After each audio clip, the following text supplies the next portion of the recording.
갈게요. 이제 지대이론입니다, 여러분. 페이지 참고하시고요.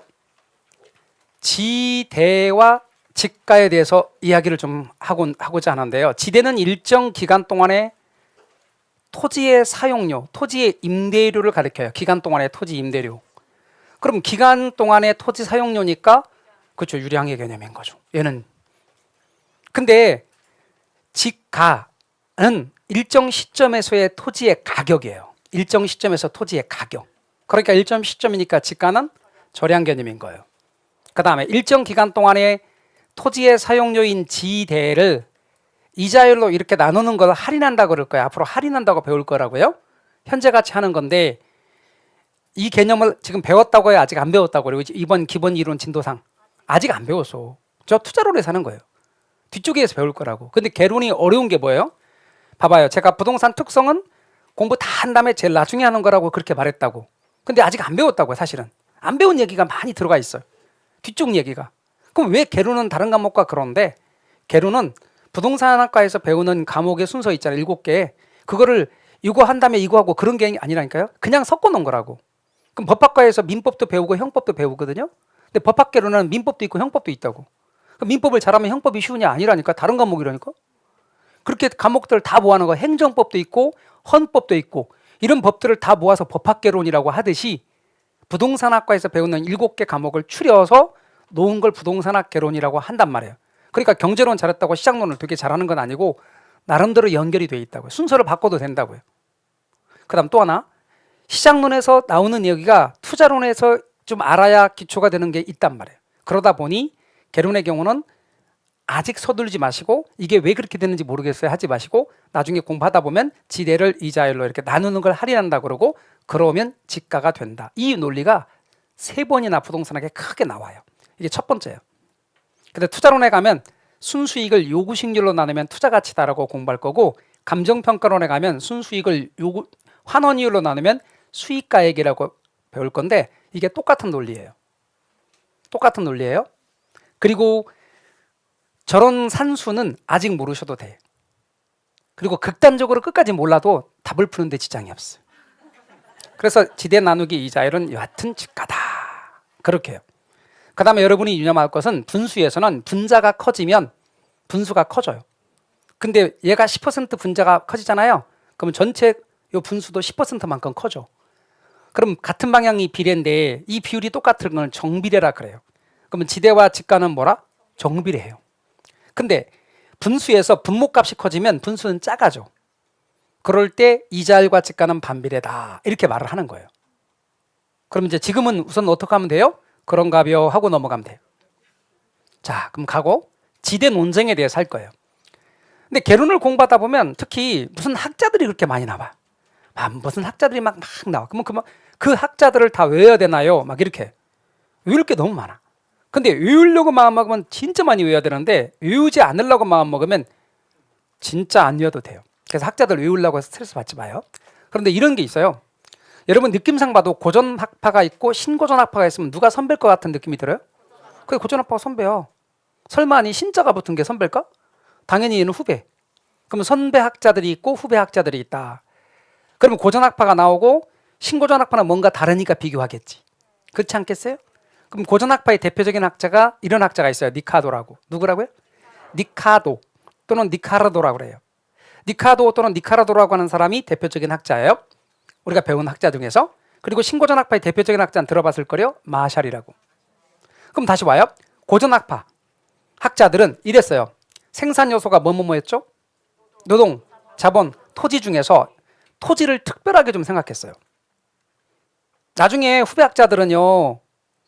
자본 속에다 토지를 포함시켜서 다뤄놨는데 고전학파 학자들은 아니야. 토지를 특별하게 생각했다고. 왜? 자본에 없는 2가지 대표적인 특성이 있는데 토지는 움직일 수 없다는 특성, 부동성. 늘릴 수 없다는 특성, 부증성. 한계가 존재량이 한정돼 있어. 얘 때문에 좀 다르게 특별하게 봐야 된다.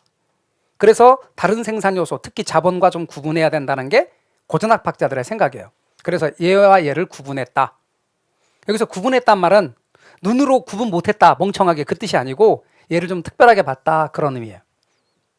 부동성과 부증성을 강조하면서. 그런데 신고전학학자들은 그렇게 생각 안 했어요.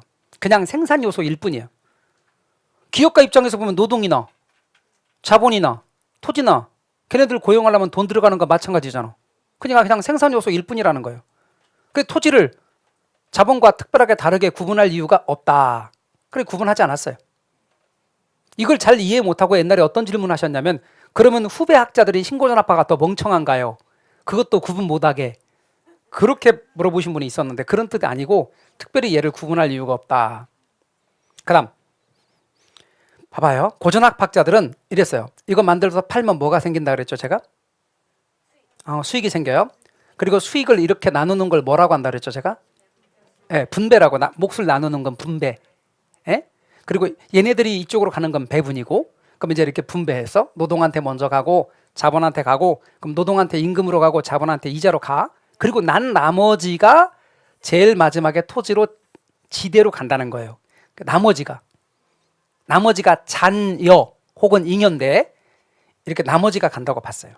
그래서 뭐로 봤다? 지대를 잉여로 받고 땅 주인인 토지 소유자가 노력하고 번 게 아니라 그냥 거저 얻은 불로소득으로 봤어요. 근데 신고전학학자들은 뭐라 봤냐면 이걸 고용한 대가 임금, 이걸 고용한 대가 이자, 이걸 고용한 대가 지대 다 비용으로 봤어. 그러니까 생산 요소를 고용한 대가로 지불한 비용을 요소 비용이라 그래요. 생산비란 뜻이죠. 그러니까 지대를 뭐로 봤다? 생산비로 봤어. 얘는 잉여로 봤고 얘는 생산비로 봤어요. 그게 핵심 키워드. 그 다음에 얘는 고전학학자들은 자, 그 땅에서 밀을 생산해요. 예를 들어서 자, 아까 니카도 영국 사람이거든. 마샬 영국 사람이거든. 그러니까 밀이겠죠. 주된 식량이 밀 생산을 하는데 밀 가격이 올라가면 밀을 많이 재배하려고 농부들은 땅을 많이 빌리려고 해요. 서로. 그러니까 땅 사용료인 지대가 올라간다. 생산물 가격이 올라가면 지대가 올라간다고 봤어요. 얘는 핵심이 잉여고 얘는 요소 비용인데 생산물 가격이 지대를 결정한다고 주장했고 얘는 지대가 높으면 생산비가 높겠죠. 그러니까 당연히 생산비가 높아지면 생산물 가격에 영향을 줄 거 아니에요. 지대가 생산물 가격에 영향을 미친다고 봤어요. 얘는 핵심 키워드가 잉여, 얘는 요소 비용. 그렇게 구분할지 알면 돼요. 굳이 고전학파의 학자는 누구 있는지요? 신고전학파 학자는 누구 있는지요? 그럼 저는 알아서 뭐 할래? 그런 얘기죠. 시험에 안 나오는 건 하지 마요. 할 것도 많은데. 혹시 암기할 여력이 있으면 암기하라고 하는 과목에 좀 더 많이 암기하세요. 그리고 우리는 다 함께 합격해야 돼. 동차 합격. 그죠? 2023년은 동차 합격해. 그래서 여러분 전용 수익과 경제지대를 설명을 좀 드리려고 하는데요. 토지 임대차 시장이에요. 그럼 토지 임대료를 두 글자로 뭐라고 부른다고 그랬어요? 지대라고 부른다고요? 지대. 수량. 그럼 토지의 수요 공급에 따라서 토지의 사용료인 임대료와 토지 임대료인 지대와 수량이 정해질 거라고요. 근데 토지가 얼마만큼 있냐면 이만큼 있다고 가정해요. 근데 토지의 용도를 그냥 우리가 편의상 그냥 가, 나, 다, 라 이렇게 이용할 수 있어요. 용도의 다양성 때문에. 근데 편의상 가란 용도로 이용하고 있다고 가정해봐요. 굳이 말고 가라고 하지 말고 좀 구체적으로 말해줘봐요. 그럼 주거용으로 이용하겠다고 여러분이 마음대로 생각해도 돼요. 근데 어떤 용도로 이용해도 월 최소 80 받을 수 있대. 저 땅을 어떤 용도로 이용해도 최소 월 80만 원 받을 수 있대. 근데 현재 어떤 용도로 이용하고 있냐면 가란 용도로 그냥 이용하고 있다고 가정해봐요. 그게 중요한 게 아니니까. 근데 여러분 만약에 말이죠. 땅 주인의 입장에서 80도 못 받고 70 받게 되는 상황이라면 이렇게 하면 70 받게 되는 상황이라면 이렇게 바꾸면 용도 바꾸면 80 받을 수 있다고 해요. 용도 바꿔 안 바꿔? 용도를 바꾸는 걸 이렇게 말해요. 전용. 뭐라고 한다고요? 전용. 그럼 용도를 바꾸지 않기 위해 얘를 가란 용도로 계속 공급하기 위해 받아야 되는 최소한의 수입은 얼마요? 80만 원이지. 80만 원만 최소 받으면 가란 용도로 계속 공급할 수 있어. 더 받으면 땡큐고 최소 80은 받아야 돼. 그게 어디냐? 요거요. 이 밑에 거. 이게 땅 이만큼을 현재 용도로 계속 공급하기 위해 받아야 되는 최소한의 수입. 앞으로 여러분이 볼 때 현재 용도로 계속 공급하기 위하여 받아야 하는 최소한의 수입 이런 말이 나오면 뭐라고 말하라고요? 전용 수입 그렇게 말하라고요. 근데 이런 말을 안 들어봤거든. 그러면 이런 용어하고 민법에서 들으는 용어하고 다 생소하긴 하지만 민법에서 듣는 용어가 훨씬 더 여러분이 접근하기 쉽게 느껴진다고. 개론의 용어보다, 학문 용어보다. 그러니까 한 번 더 봐야 돼. 처음에는 개론은 낯설어서. 그래서 여러분 전용 수입이라 한다. 제 말 이해가 되셨어요? 근데 얼마 받았어? 160 받았대. 실제. 그럼 얼마 더 받았어? 받고자 하는 최소한의 금액보다 80 더 받았죠? 그러면 160이 요 사각형 면적이야. 그리고 더 받은 부분이 요 부분이야. 그걸 경제지대라 그래. 더 받은 80을. 그러면 총 수입에서 전용 수입을 빼면 경제지대가 되는 거예요? 맞아요? 그럴 때 저 경제지대 이런 개념을 말한 학자가 있어. 그 학자가 누구냐면 파레토란 사람인데요. 그래서 파레토 지대라고 부르기도 해요. 근데 제가 좀 이따가 누구를 예를 들 거냐면 손흥민 선수를 예를 들 거예요. 사례로. 그럼 나중에 이렇게 물어봐 여러분들에게. 자, 경제지대 학자 누구요? 그럼 어떤 분은 손흥민이요. 손흥민은 학자가 아니야. 그래서 사례로 손흥민의 사례를 예를 들 거예요. 학자는 파레토고 경제지대를 뭐라고도 말한다? 파레토지대. 파레토지대라고도 한다. 자, 그러면 잠깐 봐봐요. 저는 시험에 안 나오는 말 아니면 안 해. 시험에 나오는 말이니까 하는 거예요. 자, 근데 수요 곡선이 이렇게 좀 더 완만해졌네. 탄력적인 거예요, 비탄력적인 거예요? 완만해지는 거. 탄력적이졌어요? 그런데 전용 수익과 경제지대에 변화가 있어 없어? 없어요. 이제 좀 더 가파르게 됐습니다. 비탄력적이 됐네요. 전용 수익과 경제지대에 변화 있어 없어요? 없어요. 결론입니다. 수요 탄력성은 전용 수익과 경제지대에 아무런 영향을 안 미쳐요. 이제 공급 탄력성하고 볼게요. 전용 수익과 경제지대는 공급 탄력성하고만 관련이 있어요. 보여드립니다. 공급 곡선이 좀 더 탄력적이 되면 뭐가 좀 커졌어요? 전용 수입 부분이 커지겠지. 경제지대가 작아집니다. 근데 극단적으로 탄력적이지 못해 완전 탄력적인 경우는 공급 곡선이 어떤 모양이에요? 수평선이죠. 그럼 100% 뭐만 존재해? 전용 수입만 존재해. 그럼 질문이요. 공급 곡선이 이렇게 탄력적이 되면 공급이 쉬워졌어, 어려워졌어? 쉬워졌어요. 그러면 이거는 뭐냐면 진짜 무지막지하게 공급할 수 있다. 공급 물량이 무진장 많다. 널린 게 공급 물량이다. 그런 거예요. 근데 공급 곡선이 완전 탄력적이면 전용 수입만 존재하고 경제지대가 없는 상황인데요.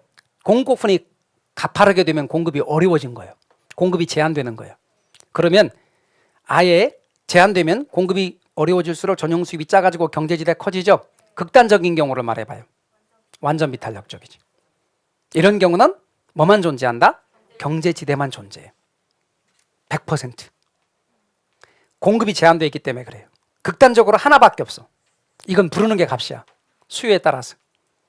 그럴 때 원래 토지에만 쓰는 말이 지대였는데 이게 건물이나 기계를 거쳐 드디어 사람한테도 쓰게 돼요. 사람의 연봉에도 지대 개념을 쓰게 되는 거예요. 그러면 우리 손흥민의 연세가 어떻게 돼?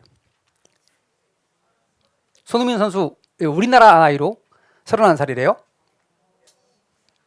벌써 그렇게 됐어요. 근데 이제 6월 지나면 다시 2살 어려지죠. 빨리 6월이 빨리 되길 바래. 빨리 되길 바래.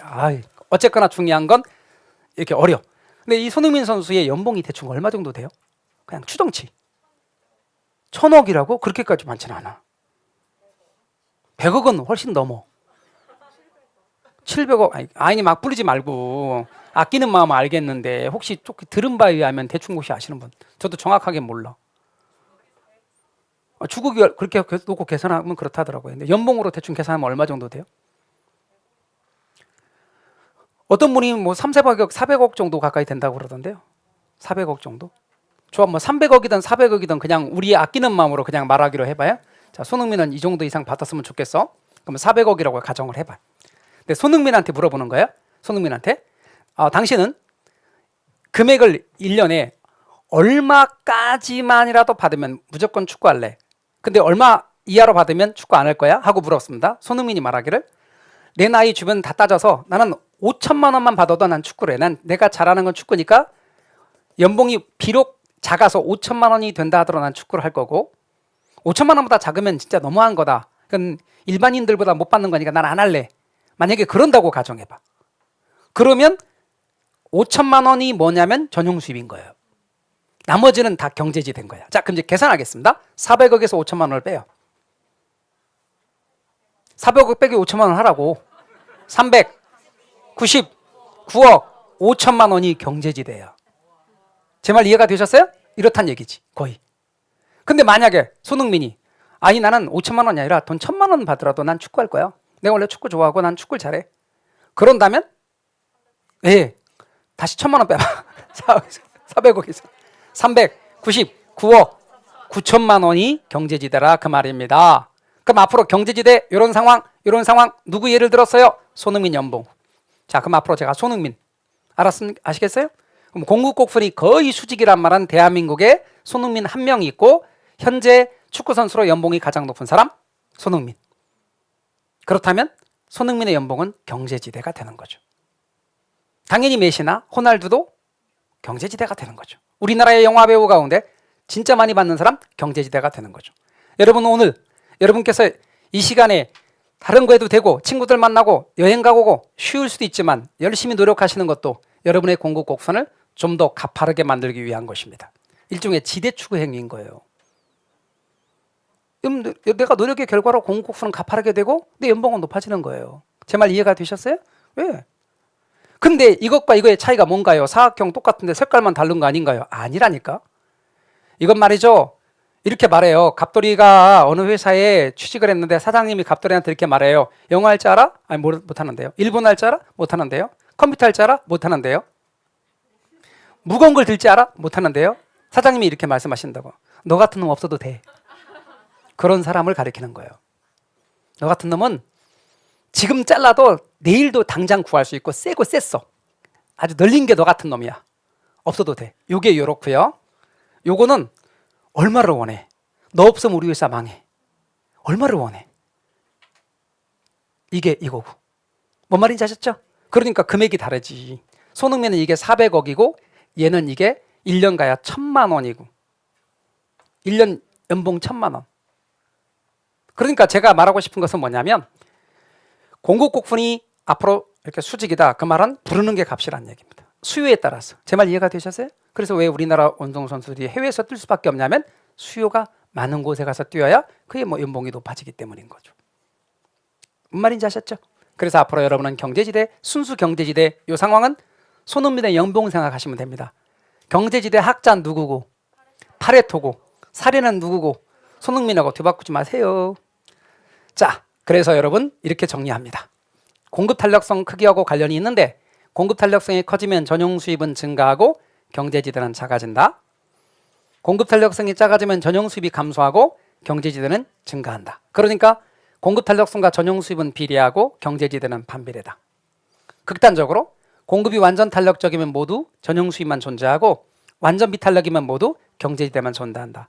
결론은 공급의 탄력성과 전용 수입은 비례하고 경제지대와는 반비례한다. 딱 그러면 혹시 외워야 된다면 우리 이렇게 외자는 거죠. 탄력적이면 뭐가 크고 전용 수입이고 비탄력이면 경제지대고. 그래서 여러분 탄전 비경만 알자는 말이죠. 탄전 비경만 알자는 말이죠. 여러분 탄전 아세요? 탄전? 탄전이 석탄 캐는 곳인 거 아세요? 네, 탄전이 석탄 캐는 곳인데 제법 경치가 좋대. 그래서 거기가 탄전은 비경이라고 생각해 주세요. 그래서 탄전은 경치가 좋은 비경이다. 그래서 탄전 비경만 딱 생각해서 탄력적이면 전용 수입, 비탄력적이면 경제지대. 크기를 따져주십시오. 탄전 비경만 알아두십시오. 탄전은 비경이래요. 경치가 비경이래요. 경치가 아름다운 걸 비경이라고 그러잖아요. 그러니까 탄전 비경만 알아두시라고요. 다 하지 마시고.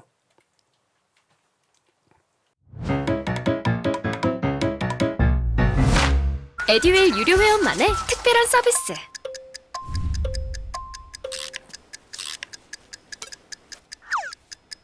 하치하차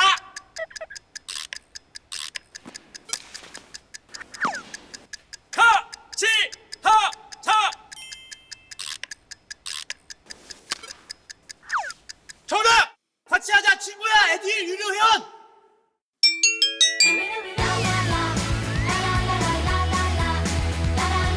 친구 소개하고 현금 받는 혜택. 오직 에듀윌 유료 회원에게만. 에듀윌. 그다음 이제 지대결정 이론입니다. 학자 리카도 아까 무슨 파라 그랬지? 무슨 파? 네, 고전학파 학자입니다. 모르셔도 돼. 그냥 고전학파자다. 제가 계속 말하는 거 여러분은 그냥 듣고 넘어가도 돼요. 자, 이제 리카도의 차액지 대설부터 이야기할 거예요. 리카도의 차액지 대설인데 리카도는 이런 상황을 가정했어요. 토지의 경우는 현재 부증성 때문에 존재량이 한정돼 있는데 토지가 이렇게 상급지, A 토지가 상급지, 다른 말로 우등지, 비옥도가 되게 높은 땅. 그럼 비옥도가 높은 땅, 비옥도가 중간인 땅, 비옥도가 낮은 땅, 상급지, 중급지, 하급지. 여길 열등지, 얘는 우등지. 우등지, 열등지라 친다면 얘는 최열등지, 한계지라고 한단 말이에요. 근데 비옥도 차이예요. 비옥도 차이. 근데 어떤 분이 비옥도가 뭐냐 그렇게 물어보더라고요. 그럼 비옥도는 땅이 기름진 정도. 설마 이 땅에 기름지면 어떻게 농사를 짓나요? 그러면 좀 아니겠죠? 예, 거기다 막 이렇게 막 석유가 나오고 그런 건 아니에요. 그래요. 그럼 땅이 기름진 정도가 비옥도인데 얘가 비옥도가 제일 높아요? 그러니까 생산성이 제일 높지. 얘가 생산성이 제일 떨어지죠. 그럼 생산성 차이가 비옥도 차이가 생산성 차이고 나타나겠죠? 생산성 차이로 나타날 거고 얘가 그러니까 토지 사용료인 지대가 제일 높겠지. 얘가 제일 낮겠지. 그래서 지대 차이가 난다는 게 리카도 이야기의 핵심이에요. 그러면 이런 지대가 발생하는 이유는요. 옛날에는 여기만 갖고 농사를 져도 충분했어요. 사람이 많지 않았던 시절에. 사람이 많지 않았던 시절에 여기서 농사지어서 밀 생산해서 먹고 살았는데 사람이 늘어나기 시작해서 인구가 증가해. 그러자 밀이 많이 필요하게 됐죠. 그래서 여기다 노동하고 자본의 투입을 늘렸거든요. 그랬더니 늘어나는 게 어떻게 늘어나나 봤더니 이런 식으로 늘어나더래. 거기다 이렇게 인구 사람 수를 늘렸더니 양이 어떻게 느나 봤더니 처음에는 급속히 늘다가 이렇게 늘더래. 그래서 느는 정도가 둔화되기 시작하는 거죠. 이렇게. 다시 말하면 수확량이 처음에는 1명보다 2명, 3명 늘어날 때는 수확량이 처음에는 점차 증가는 체증하다가 나중에는 점차 감소는 체감하더라는 거예요. 수확량이 늦는 정도가 둔화되면서 늘어. 그래서 비옥한 토지의 공급은 이렇게 한정돼 있고 수확차감 현상이 나타나더래. 수확차감의 법칙이 나타나는 거예요. 별거 아니에요. 수확량이 느는 게 둔화되는 거예요. 왜 그럴까? 땅은 한정돼 있는데 사람하고 자본만 막 들어가니까 걸리적거린다는 얘기지. 그러자 어쩔 수 없이 재배 면적을 늘릴 수밖에 없어요. 이렇게 재배 면적을 인구 증가를 감당하기 위해서 늘릴 수밖에 없어요. 그러자 토지의 비옥도와 위치에 따라 생산성 차이가 발생하고 재배 면적을 확대하게 되고 그럼에 따라서 결과적으로 점점 저 하급지까지 만들 수밖에 없어요. 재배할 수밖에 없었어요. 우리는 방금 이야기했던 토지에 구체적으로 한번 가보자고요. 비교하기 위해서 자신의 노인까지 포함하여 생산비를 전부 100원씩 투입했다고 가정해 볼까요? 그럼 수확량을 보자고요. 얘는 얼마만큼 수확했느냐? 300원어치. 얘는 200원어치, 얘는 100원어치 수확했다고 가정해 봐요. 그럼 얘 얼마 벌었어요? 200원 벌었고 100원 벌었고 얘는 0이란 말이에요. 그러면 얘가 번 돈 200원이 이윤이에요. 얘는 100원이 이윤이고 얘는 이윤이 제로예요. 그러니까 사람들은 어느 땅을 서로 차지하려고 하냐면 이걸 차지하려고 그래요. 이걸 막 차지하려고 하니까 이 토지 사용료가 얼마까지 올라가냐면 200원까지 올라간다는 거예요. 번 돈 다 내놔야 돼. 그래서 이윤이 곧 지대인 거예요. 얘는 100원까지 올라가고 얘는 이윤이 없어. 그러니까 토지 빌릴 필요가 없다는 거지. 그러다 보니까 0이 된다는 거예요. 리카도 말에 의하면. 그래서 얘를 한계지라고 해요. 한계지는 생산성이 낮아서 생산물의 가격과 생산비가 딱 일치하여 이렇게 지대가 발생하지 않는 땅, 한계지예요. 그리고 이렇게 말했어요. 어떤 토지의 지대는 봐봐요. 여기 이 토지 봐봐요. 생산성 얼마예요? 200원. 한계지 생산성 100원. 이 차이 얼마예요? 100원. 이 차이하고 지대가 같다고 보는 거예요. 생산성 차이가 곧 지대다. 자, 여기 300원, 여기 100원. 이 차이 얼마예요? 200원과 일치한다고 봐요. 이 생산성의 차이가 곧 지대다. 그게 바로 리카도 차액지 대설의 핵심이에요. 이거 중요하지 않고요. 돌아와요. 한계지는 지대가 발생하지 않아. 리카도에 의하면 지대가 발생하지 않아. 그러니까 지대가 없어. 없을 문자 써서 무지대 토지예요. 앞으로 이런 말 나오면 리카도 얘기해요. 한계지. 그 다음 방금 그랬죠. 어떤 토지의 생산성하고 한계지 생산성 차이만큼이 그 땅의 지대라고 그랬죠. 그 땅의 지대다. 그리고 지대는 노동과 자본에 대한 대가를 지불하고 남은 잉여다, 불로소득이다. 고전학파니까. 그리고 밀 가격이 올라가면 밀을 많이 재배하기 위해서 서로 빌리려고 하고 그래서 지대가 상승한다. 생산물 가격이 지대를 결정한다고 주장했어요. 그럼 니카도 이야기를 정리해 볼게요. 니카도 차액지대설을 정리할게요. 기본적으로 니카도의 차액지대설은 비옥한 토지가 존재량이 비옥한 토지가 한정돼 있죠. 무슨 법칙이 나타난다고? 수학차감의 법칙이 나타난다고. 한계지에서는 지대가 있다고 없다고? 없다고. 한계지에는 지대가 없어. 이해가셨어요? 그리고 차액지대설 학자 누구라고요? 니카도. 그래서 여러분의 핵심 키워드만 잘 기억하십시오. 방금 비옥한 토지가 한정돼 있다. 그 다음에 또 하나 수학체감의 법칙이 나타난다. 그 다음에 한계지에는 지대가 없다. 그리고 학자는 뭐다? 니카도 차액지대설입니다. 그래서 이렇게 비옥한 토지에서 수확해서 한계 없이 처먹고 차액은 니카도로 하라고 해요. 저걸 기억해 주세요. 비옥한 토지에서 수확했대요. 그리고 한계 없이 처먹고 차액은 니카도로 하라고 해요. 차액은 니카도로. 그게 니카도. 차액지대설, 차액은 니카도로. 그럼 이제 핵심 키워드만 모은 거지. 따라서 저런 것들이 시험에 주로 나오는 핵심 키워드입니다. 앞에 있는 내용들 다 알면 좋죠. 그러나 그것들과 함께 한마디로 요약한다면 저것들의 핵심 키워드. 자, 근데 니카도로부터 영향을 받았는데 좀 이따 함께 모아서 정리도 해드릴까요? 니카도로부터 영향을 받았는데 니카도를 비판한 대표적인 학자가 마르크스예요. 마르크스가 막스. 근데 마르크스는 고전학파도 아니고 신고전학파도 아니에요. 그럼 뭔데? 사회주의 학파야. 그러니까 굳이 외울 필요도 없다니까? 그래서 여러분이 잊지 말 건 얘는 절대지대설이에요. 절마. 경상도로 절마라고. 아, 절마는 애가? 예, 그래요. 그래서 절마, 걔 절마라고. 근데 제가 절대지대설이다 보니까 니카도의 이론이 뭐예요? 그러면 상대지대설이요 하는 분들이 있는데 안 그래요? 니카도는 뭐라 그랬지? 차액은 니카도로. 따라서 차액지대설이라고. 두 개 헷갈리면 안 돼요? 자, 근데 얘는 뭐냐? 막스에 의하면 무슨 비옥도나 생산성 차이 때문에 지대가 발생하는 게 아니라는 거예요. 상급지, 중급지, 하급지가 있어요. 사람들은 어떤 땅 빌리려고 할까요? 상급지 빌리라고 하지. 그래서 지대가 얼마입니까? 그랬더니 지대가 200원이에요. 그래요. 빌리지. 여기 다음에는 중급지를 빌려야 되겠어요? 이거 다 빌릴 때 얼마입니까? 100원이래. 100원 빌리지. 근데 얘는 생산성이 낮긴 하지만 이거라도 빌려서 농사를 지어야 될 것 같아요. 한계지인데. 그래서 혹시 공짜로 주지 않을까 싶겠지만 그럴 리는 없겠죠. 땅 주인이. 그래서 20원이나 30원 정도라도 난 빌려야지 가서 땅 주인한테 물었습니다. 지대 얼마입니까? 그랬더니 100원이요. 그럽니다. 그 말을 듣는 순간 꼭지가 돌았습니다. 야, 이 새끼야. 생산성이 낮은 걸 100원 받으면 어떡하니? 얘가 100원인데 양심이 있어야지. 그랬더니 뭐라 그래? 싫은 마. 그러면 땅을 빌려서 농사를 지어야 되는 사람들은 지주들하고 관계가 나쁘게 할 이유도 없고 또 그렇게 해서는 안 되니까 어쩔 수 없이라도 빌릴 수밖에 없다는 거예요. 그러니까 지대는 왜 발생한다는 얘기야? 예, 땅을 가지고 있는 사람이 힘이 세다는 거야. 그 사람이 요구하기 때문에 어쩔 수 없이 지대가 발생한다.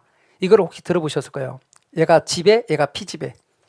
이 지배와 피지배의 종속관계 때문에 어쩔 수 없이 지대가 발생한다는 거. 자, 근데 그런 얘기 하지 말고 우리는 결국은 토지의 사유화 때문에 지대가 발생한다고 보는 거예요. 사유화. 땅 가진 사람. 사유화. 지가 갖고 있는 걸 사유화라 그래. 그럼 땅을 가지고 있는 사람들이 소유권 갖고 요구하기 때문에 지대가 발생한다는 거예요. 생산성이나 어떤 비옥도나 이런 거 관계없다는 거예요. 결국은 뭐예요? 한계지인 최열등지에서도 땅 주인이 요구하기 때문에 지대는 꼼짝없이 발생한다. 그러니까 여러분은 여기서 핵심적으로 기억할 것이 요걸 기억하셔야 되고 이 땅에서 이렇게 100원 주고 밀을 생산하면 그 밀 가격이 얼마나 비싸겠냐고요. 그래서 지대가 생산물 가격에 영향을 미친다고 봤어요. 그럼 지대가 올라가면 곡물 가격도 올라간다고 주장하는 거지. 그러면 이제 막스에서 기억할 거는 절대지대설 마르크스 이렇게 기억하시고 사유화 기억하시고 그 다음에 한계지에서도 지대 발생하지 않는다? 발생한다. 한계지를 기억하시고 그래서 항상 기억하십시오. 여러분은 절마, 사유화는 바로 사유화가 한계지라고 생각해 놓으십시오. 절마는 사유화가 한계지. 절마의 한계가 뭐라고요? 사유화가 한계래. 그래서 절마는 사유화가 한계지. 사유화 때문에 한계지에서 뭐가 발생해? 지대가 발생한다고 보는 거예요. 절대지에서 마르크스 사유화 한계지의 지대가 발생하는 거예요. 절만은 사유화가 한계지. 독점지대설은 중요하지 않아요. 공급을 독점하고 있기 때문에 발생하는 지대인데 안 중요해요. 그 다음에 문제로 갈까요? 옳은 걸 고르래. 리카도 차액지대설이래요. 리카도 차액지대설에서 기억할 거 아까 비옥한 토지에서 다시요. 비옥한 토지에서 수확해서 한계 없이 처먹고 차액은 리카도로. 자, 그러면 여러분 지대 발생 원인을 비옥한 토지의 부족과 수확 차감의 법칙 제시했다. 맞아, 틀려? 맞아요. 비옥한 토지 그리고 수확 차감의 법칙. 기억은 맞네요. 자, 기억 맞고. 그다음에 조방적 한계, 이게 이제 한계지인데 나중에 또 공부할 겁니다. 거기에는 지대가 발생해야 하네요. 안에서 무지대 토지 괜찮아요? 맞고. 디귿의 토지 소유자는 토지 소유라는 독점적인 지위를 이용하여 최 1등지의 지를 요구한다고 한 건 뭐였죠? 그 마르크스 절대지대설이지. 니을의 지대는 잉여래. 잉여이기 때문에 토지 생산물의 가격이 높아지면 곡물 가격이, 밀가격이 높아지면 지대도 높아지고 밀가격이 낮아지면 지대도 낮아진다. 괜찮죠? 그러니까 맞지. 그러니까 여러분 다 알고 있는 거예요. 그래서 정답은 디귿 빼고 따라서 4번이 정답. 이렇게 답이 다 보여. 하다 보면. 에듀윌 유료회원으로 가입을 했더니 친구 추천 이벤트가 있더라고요. 그래서 주변에 아는 사람들한테 추천을 다 해줬어요. 근데 친구들이 결제할 때마다 10만 원씩 받았거든요. 그래서 한 지금까지 받은 게 200만 원 가까이 되는 것 같아요. 됐나요? 네, 그래서 됐습니다. 그럼 이제 준지대설 갈 거예요. 여러분 마샬이 또 나왔네. 그 마샬이에요. 가격 결정 원리를 말한 마샬. 준지대설 이야기한 마샬. 마샬을 기억하십시오. 준지대. 왜 준지대냐? 잘 보세요, 여러분. 사람이 만든 기계나 기타 자본 설비를 봤어요. 기계나 기구. 잘 볼까요? 사람이 만든 기계나 기구를 만드는 데 걸리는 기간이 최소 2년이라고 가정합시다. 그럼 2년 이하는 사람이 만든 기계나 기구를 만들 수 있어, 없어? 없어요, 없어. 근데 말이죠, 2년 이하는 만들 수 없기 때문에 공급곡선을 그리면 어떤 모양으로 그려질까요? 자, 만들 수 없는 건 어떻게 그려진다 그랬죠? 수직선으로 그려져. 그 상황에서 수직선으로 그려지는데 이 상황에서 수요곡선이 이렇게 있고 이렇게 정해지면 이거 어디서 봤던 거지 아까? 이거 손흥민에서 봤던 거잖아. 그럼 손흥민 아까 뭐였죠? 네 글자로? 경제지대잖아. 아, 그럼 토지에서 쓰는 걸 사람에도 쓰고 이렇게 기계에도 쓴다니까? 그럼 단기간에 손흥민 같은 사람 양성할 수 있어 없어? 우리나라에서 없잖아. 그러니까 손흥민 같은 사람 또 나올 때까지 손흥민의 경우는 그 연봉이 또는 손흥민의 체력이 유지될 때까지는 나타나는 거지. 수요만 있다면. 마찬가지예요. 기계도 마찬가지라는 거지. 기계를 만들 수 있는 기간이 2년이라고 한다면 2년이 되기 전까지는 꼭 뭐하고 똑같다? 토지하고 똑같아. 다시 말하면 지대와 똑같아. 그래서 지대에 준한다 해서 쿼자일렌트 준지대라고 붙인 거예요. 근데 여러분 봐봐요. 토지는 수명이 어떻죠? 무한하죠. 자, 그럼 무한하다는 게 와닿지가 않네. 그러니까 진짜 무한할 만큼 긴 대충 연도를 하나 말해봐요. 진짜 긴 거, 무진장 긴 거, 무한한 거에 근접한 기간을 아무거나 하나 말해봐요. 자, 100만 년 이렇게 말해요. 어떤 분이 100년 그러던데 100년이 무한하냐고. 100억만 년. 만약에 그런다 합시다. 자, 그럼 100억만 년이 사실 무한대보다는 엄청 작겠지만 그냥 우리는 무한대가 와닿지 않으니까 100억만 년 그럴게요. 자, 이 선이 100억만 년이라 쳐. 이만큼이 100억만 년이라 쳐요. 이 중에서 2년은 한 점이죠. 그렇지, 그래요, 안 그래요? 그 한 점일 거야. 그래서 여러분, 요 한 점, 요 기간만 발생하는 거예요. 2년만. 2년 동안만 발생하는 거야. 2년 넘으면 기계 만드니까. 그러니까 여러분, 준지대는 항상 단기간 일시적으로 발생한다 그래. 그래서 일시적이라고 그래요. 일시적. 2년은 일시적이에요. 무한대에 놓고 보면 일시적인 거라니까. 그래서 단기간 일시적으로 발생하는 게 뭐라? 준지대예요. 사람이 만든 기계나 기구에 갖다 붙이는 것이고 단기간 일시적으로 발생한다고요. 그래서 여러분이 기억할 것은 딱 이것만 기억하면 돼. 자, 봐요, 여러분. 원래 지대라고 하는 건 토지에 쓰는 거였는데 이제는 기계, 기구, 사람이 만든 기계나 기구에도 쓴다. 근데 때는 단기간 일시적으로 발생한다. 그래서 여러분 항상 마준이 만든 마준이가 뭘 만들었다고? 기계를 만들었는데 얘는 단기간 일시적으로 발생한다고. 그래서 마준이 만든 기계나 기구는 단기간 일시적으로 발생한다고 알아두세요. 여기에 장기간, 영구적 이렇게 나오잖아요. 그러면 여러분 그게 맞다고 착각하시는 순간 여러분 영구됩니다. 잘 봐요. 혹시 만약에 이렇게 나왔다고 쳐. 장기간, 영구적 이렇게 나왔다고 쳐. 그럼 이걸 선택하시면 여러분 뭐 된다고? 영구된다고. 그러니까 항상 단기간 일시적으로 발생하는 게 뭐라고요? 준지대. 그래서 마준이 만든 기계나 기구는 단기간 일시적으로 발생한다가 핵심이에요. 마준이가 뭐예요? 마샬의 준지대. 앞으로 마준이는 마샬의 준지대.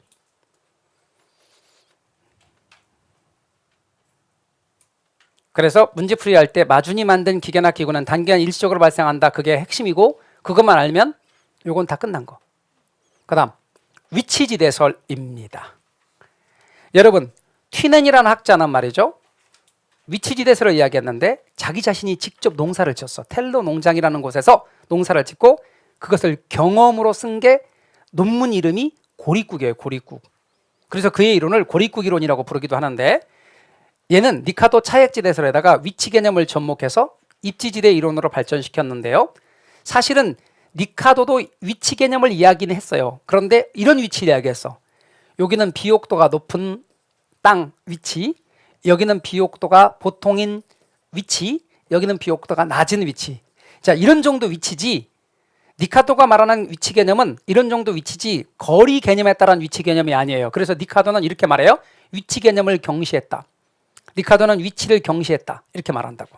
그런데 튀넨은 이 위치 개념이 뭐냐면 거리 개념에 따른 위치예요. 그래서 뒤따 중요한 단어가 나와. 그게 뭔데? 수송비. 뭐라고요? 엄청 중요한 용어입니다, 여러분. 수송비. 그리고 이 수송비라는 말이 여러분이 차를 타면 수송비를 안 하고 교통비. 그러니까 수송비와 교통비는 같아요. 그리고 수송비를 달리 말하면 운송비. 그러니까 수송비, 운송비, 교통비는 모두 같은 말. 이런 개념이 등장하기 시작해요. 그 다음 튀넨의 이야기를 입지교차 지대설이라고도 하고 고립국 이론이라고도 하는데 입지교차 지대설이라고 부르는 까닭은 중심지, 읍하고 가까우면 수송비가 적게 드니까 지대가 높아요. 읍에서 멀리 떨어지면 수송비가 많이 들어서 지대가 낮아. 그 이야기가 좀 이따 나옵니다. 자, 이제 위치의 차이 따라서 수송비 차이가 나고 수송비가 적게 들수록 지대가 높고 수송비가 많이 들수록 지대가 낮아지는. 그래서 지대와 수송비가 반비례하는 이 관계를 설명하기 시작합니다. 그럼 이제 튀넨의 이야기를 설명하기 위해서 이렇게 할게요. 여기가 읍이고 그 다음 이를 둘러싼 농지를 제가 지금부터 그리겠어요. 농지 1, 2, 3, 4, 5, 6 다 농지야. 왜 그의 이론을 고립국이라 그러냐면 읍이 하나 있다 치고 사방이 농지로 둘러싸여 있어서 고립이란 말을 쓴 거예요. 읍이 아무것도 없어요. 그 다음 또다시 우리 농사를 짓는데 여기서부터 6번까지 비옥도가 모두 같다고 전제해요. 자, 비옥도가 모두 같다고 전제해요. 그리고 농산물을 똑같이 짓는데 밀 생산한다고 가정해봐요. 그러면 어디서 사고 파느냐? 여기서 사고 팔아. 사람들은 여기 가서 밀을 사. 또한 밀을 재배한 농부는 여기서 밀을 팔아. 그러니까 여기가 뭐로 이해하시라? 시장으로 이해하시라. 자, 그러면 시장까지 여기서 농산물 재배해서 이렇게 끌고 가는 거예요. 당시에 운송수단은 우마차. 그러면 1번부터 6번까지 비옥도가 똑같으면 리카도를 불러와요. 리카도 선생한테 묻기를 비옥도가 어떻게 다 똑같네요. 그러면 지대가 어떻게 될까요? 그렇게 물어보면 리카도는 말하기를 그러니까 모두 지대가 같겠지. 비옥도가 같으니까. 이런 현실과 동떨어진 이야기를 하네. 그런데 튀넨의 경우는 비옥도와 상관없이 얘가 수송비가 제일 적게 들죠. 그러니까 지대가 제일 높고 얘가 수송비가 제일 많이 들죠. 그러니까 여기서부터 여기까지 실어 나르려면 수송비가 많이 드니까 지대가 낮다. 그러니까 거리가 멀수록 수송비가 많이 들어서 지대는 낮아진다. 읍하고 거리가 가까울수록 수송비가 적게 들어서 지대를 지불할 능력이 생기는 것이고 따라서 지대가 높아진다는 것이 핵심이에요. 그럼 이제 우리 1번부터 볼까요? 자, 1번 능입니다. 여러분 생산물의 가격이 있어요. 예컨대 이 생산물 한 단위의 가격이 1,000원이라고 합시다. 밀. 그 한 단위가 얼마만큼인지 신경 쓰지 않아도 돼. 그냥 한 포대, 밀 한 포대 1,000원. 생산비 200원. 한 칸당 수송비 50원. 우마차로 50원, 100원, 150원. 뭔 말인지 아셨죠? 그래서 이렇게 합시다. 그러면 1번 링에서 밀 한 포대 생산하면 750원이 2윤입니다. 2윤. 이만큼 번 거야. 2번 링에서 밀 한 포대 생산합니다. 그러면 어떻게 100원이 나왔나요? 하시는 분은 북한이니까 50원 곱하기 2. 그래서 나온 거고 따라서 700원이 2윤입니다. 3번 링에서는 생산물 가격은 똑같이 한 푸대에 1,000원이고 생산비 비옥도가 똑같으니까 200원이고 수송비만 150원으로 늘어났기 때문에 2윤이 650원입니다. 그렇게. 그러면 여러분 질문입니다. 어떤 거를 빌리려고 할까 서로? 1번이 가장 서로 빌리하겠지. 그러면 금액이 얼마까지 올라갈까? 토지 사용료 750원까지 올라가는 거예요. 그래서 여러분 지대가 곧 2윤이 되는 거예요. 그 다음 2번 링도 마찬가지야. 3번 링도 마찬가지고. 그럼 우리는 여기서 이걸 알 수 있어요? 생산물 가격과 생산비가 일정하다면, 전제가 일정하다면 수송비가 늘어날수록 지대는 어떻게 돼요? 낮아지지. 그러니까 지대는 수송비에 반비례하지. 이런 말이 나오는 거예요. 생산물 가격과 생산비가 일정하다면 지대는 수송비에 반비례한다. 이 문장 나오면 튀낸 얘기고 맞다. 이해가셨어요? 그래요. 그럼 거리가 멀면 수송비가 많이 나와 적게 나와? 많이 나오니까 수송비 안 내고 튀는 놈이 생긴다고 튀내냐? 하여간 수송비 튀낸이라고. 뭔 말인지 아셨어요? 그래서 그렇게 여러분이 아시고. 그러면 저가 다시 방금 이야기를 한 걸 갖고 이렇게 정리해 볼게요. 두 개를 묶고. 그리고 요거 한 칸당 수송비 곱하기 거리 해봐요. 그럼 편의상 얘는 X인 거지. 얘는 Y인 거고. 요래 싸잡아 묶으면 얘가 절편이야. 스몰 a. 얘가 기울기 스몰 b. 이런 식으로 하면 식을 만들어낼 수도 있어요. 좌표축에 그림 그릴 수 있지. 이런 식으로 그림 그려져요. 요걸 여기다 쓰는 거지. 이것의 기울기를 여기다 쓸 수 있죠. 그런데 그건 중요하지 않고 이거 그림 그리면 이렇게 나와요. 이 그림의 이름이 뭐냐? 한계 지대 곡선이라고 불러요. 그럼 제가 말씀드리기 직선인데 곡선이라고 해도 된다 그랬죠? 곡선의 개념 속에 포함되는데 이 그림의 이름이 한계 지대 곡선 혹은 지대 지불 능력을 나타내는 곡선이라 해서 지대 지불 곡선이라고 부르기도 해요. 그리고 지대가 0이 되는 이 자리가 바로 조방한계점이에요. 이윤이 대료가 되고 지대가 제로가 되는 점을 조방한계점이라 그래요. 그 조방한계점은 듬성듬성 이용하는 또는 토지를 농산물로 이용할 때 경작할 때 경작한계점이라고 말할 수 있는 거예요. 이 바깥은 이용하지 않아. 최대 여기까지 이용할 수 있는 거예요. 왜? 이 바깥은 왜 이용하지 않아요? 수송비가 너무 많이 나와. 그래서 농산물 재배해가지고 여기서 재배해갖고 여기까지 끌고 가면 생산물의 가격은 1,000원. 그 다음에 재반 들어가는 비용은 예컨대 1,050원 이렇게 나와버리는 거예요. 그럼 여기가 생산물 가격도 전체적으로 비용도 1,000원, 생산물 가격도 1,000원, 딱 경작 한계점, 조방 한계점 되어지는 점이에요. 그래서 수송비하고 생산비 다 싸잡아서 1,000원, 생산물의 가격도 1,000원 되는 점이 여기다. 자, 그 다음에 여러분 이제 제가 농산물을 2개 얘기할 거예요. 2개. 지금까지는 하나만 얘기했죠. 밀만. 근데 제가 여기다 읍이 있다고 치고 이렇게 읍까지의 거리를 동그라미를 2개 그릴 텐데 제가 이쪽에만 이렇게 그릴게요. 이렇게. 그럼 여기까지 농산물하고 여기까지 농산물이 다르다 이 말이에요. 그러면 여러분은 이 농산물의 경우를 쭉 놓고 잘랐을 때 이렇게 나눠 보면 여기서 여기까지 농산물하고 여기서 여기까지 농산물이 다른데 제가 이렇게 말해 볼 거예요. 꽃을 똑같은 땅에다 꽃을 이렇게 키우는 거야. 꽃. 그다음에 이제 양이나 소를 풀어서 키우는 거야. 그럼 그 중에서 여러분이 고릅니다. 원예 농업. 그게 뭐예요? 꽃이에요? 소 푸는 거예요. 꽃. 낙농업. 소. 그러면 원예 농업 같은 경우가 어디 쪽에 있냐면 읍 가까이 쪽에 있어. 그런 걸 집약농업이라 그래. 집약농업은 땅을 집약적으로 이용하는 거지. 그러니까 여러분 여기가 뭐라고요? 집약농업. 원예농업이 대표적인 집약농업이에요. 근데 여러분 소 키우고 양 키우고 풀어놓은 낙농업은 조방농업이 되는 거예요. 그러면 제가 2개를 갖다 놓겠고 봐봐요 여러분. 여기까지의 곡선이 딱 접점이 여기예요.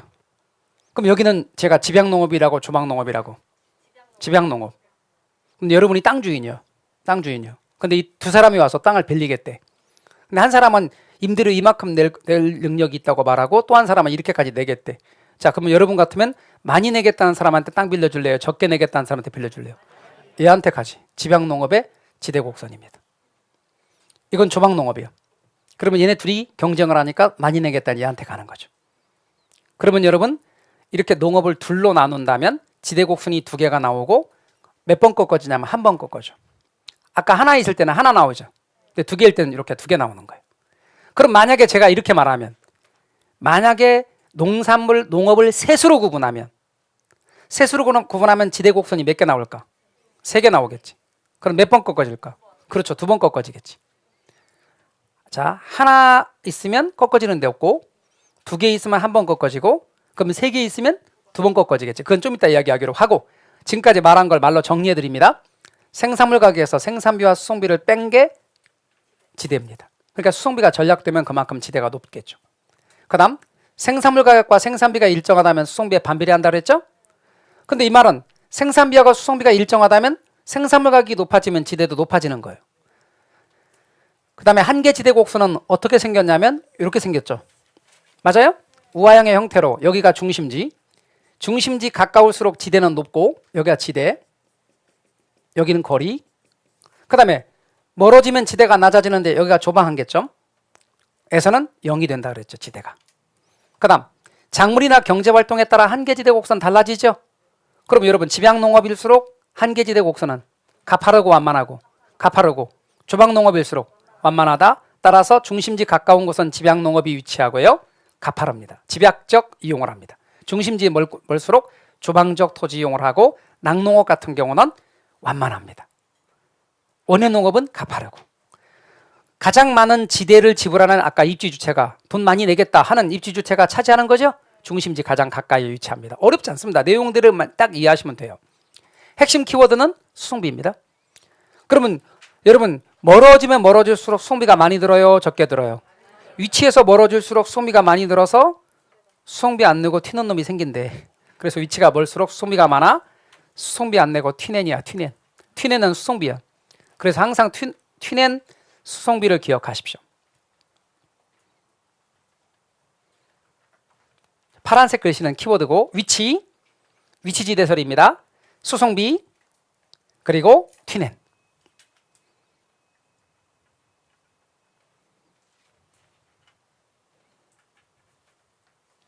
근데 이 튀낸에 이르는 농업입지론인데, 이 이야기를 도시로 끌고 와서 도시에 이걸 설명하기 시작한 사람이 있어요.